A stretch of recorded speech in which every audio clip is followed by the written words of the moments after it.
On March 15, 2020, as the world went into lockdown, the iconic red flag of Brooks Brothers' flagship store on Fifth Avenue fell silent for the first time in 2 centuries. The shuttered windows of America's oldest clothier, a name that had once dressed presidents, generals, and Ivy League graduates, became a stark symbol of a retail era that was dying.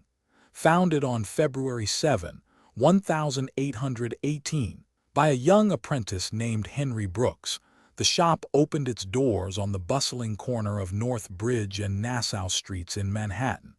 In its first decade, Brooks Brothers sold a modest assortment of wool coats, shirts, and ties, catering to a growing class of American merchants who craved European quality without the transatlantic expense.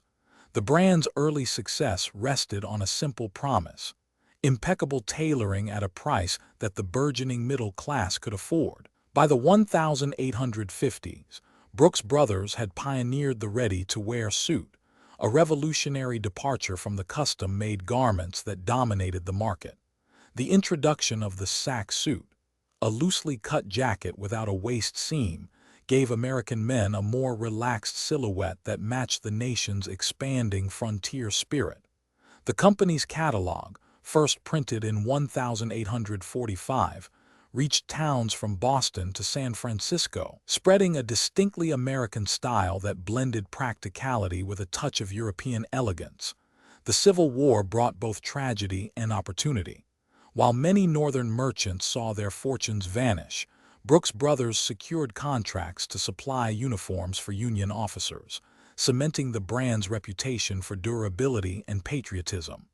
After the war, the firm opened its first branch in Boston and later in Chicago, laying the groundwork for a national network that would soon span coast to coast.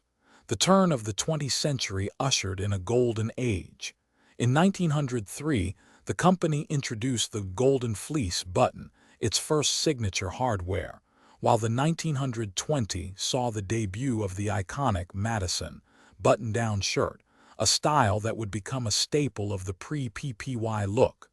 The brand's clientele now included presidents Abraham Lincoln, Theodore Roosevelt, and later Dwight Eisenhower, who trusted Brooks Brothers to dress them for state functions and everyday governance alike. World War II marked another pivotal chapter.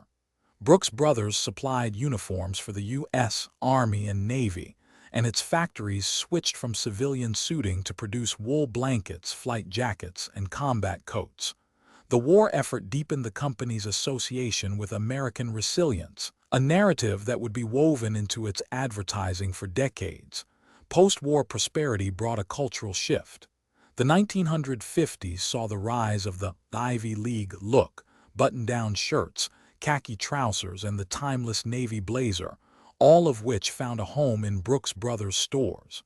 The brand became synonymous with the clean-cut, aspirational image of the American professional, a status reinforced by its presence on television, in movies, and on the silver screen. Yet beneath the polished veneer, warning signs began to surface. By the late 1970s, the retail landscape was changing. Discount chains like J.C. Penney and the emergence of fast fashion giants introduced a new model of cheap, disposable clothing that appealed to price-sensitive shoppers. Brooks Brothers' commitment to high-quality fabrics and meticulous tailoring made its price points increasingly unaffordable for a generation that favored convenience over craftsmanship. In 2001, the company attempted to modernize by launching an e-commerce platform, but the digital storefront was a modest add-on rather than a strategic pivot. The 2008 financial crisis delivered a harsh blow. Luxury spending contracted, and the brand's sales fell 10% that year. In 2007, a private equity firm acquired Brooks Brothers, promising fresh capital and aggressive expansion. The new owners opened flagship locations in emerging markets, Shanghai, Dubai, and Moscow, while simultaneously shuttering underperforming stores in the United States. These moves masked deeper structural problems. Inventory turnover slowed, as the brand clung to its traditional seasonal calendar while competitors introduced drop shipping, and rapid refresh collections. The supply chain, still anchored in legacy factories in New England, struggled to meet the speed demanded by modern consumers. By 2019, the company reported a $30 million loss, and analysts began flagging its dwindling market share. When COVID-19 forced non-essential businesses to close in March 2020, the cracks widened into chasms. With storefronts empty and foot traffic evaporating, Brooks Brothers faced a cash flow crisis it could not weather.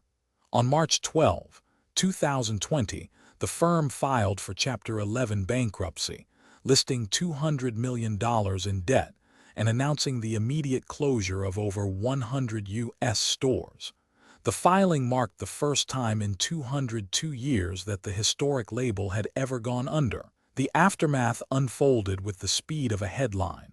Authentic Brands Group, a licensing conglomerate, purchased the intellectual property for $115 million, while a separate investor acquired the remaining physical assets, including the iconic Fifth Avenue building.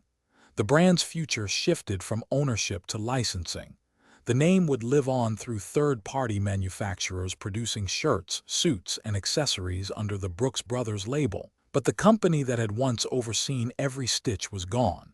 Today, the Brooks Brothers logo still graces retail shelves, but the craftsmanship that defined its early days is largely outsourced. Former employees reminisce about the smell of fresh wool in the New York factory and the pride of seeing a handmade suit bear the golden fleece button. New customers, often unaware of the storied past, buy the brand for its heritage aesthetic, not for its original dedication to American tailoring. Subscribe to The Collapse for more stories like this.